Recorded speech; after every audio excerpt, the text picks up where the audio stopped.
I actually have a pretty profound story. This part of my journey in biking for babies really is what kept me in the mission. So, real briefly, like I mentioned, I was 18. I was 19 when I first did my ride. What you should know about me at that point is I was not a long distance athlete. I was a volleyball player. And hopefully you're thinking to yourself that a volleyball player on a 100-mile bike ride for days after days is a terrible idea. You would be 100% correct about that. I really struggled. I'm at that time I was maybe 190 pounds, soaking wet, 6'4". So sorry if that seems like a heavy weight, but pretty small, like pretty tall frame, pretty skinny guy. I lost about 10 pounds at the end of that ride. Without going into all the details, I had a lot of physical struggles on that first ride that a lot of my teammates can attest to.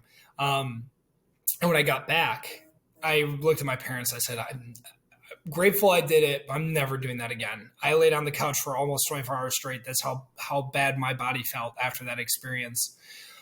Well, what I didn't know was that Jimmy Becker, who was the co-leader of the organization at the time, he sent me the check to the Pregnancy Resource Center in Madison that I was supporting to give to them. So I hand delivered this check. I had never set foot in a Pregnancy Resource Center. Jimmy, Mike, and Stacy, all those who had worked with the organization and got me into it, they were telling me about them, but I had never myself seen what one looked like. I walked in the door, and at that location, that was the very first day that they were opened. They had just opened the brand new facility in Madison, Wisconsin.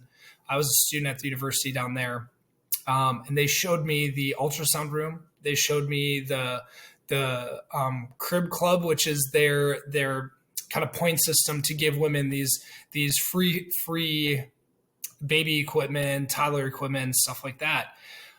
And I remember getting to that crib club and just seeing all the donors, all the things that they were just willing to give these mothers with their babies up until they're 5, 6 years old. I started crying. I just started crying right then and there in that Pregnancy Resource Center. I was so moved by the people that they witnessed to every day, the women who, just the stories they told me, just the women and the struggles that they're going through.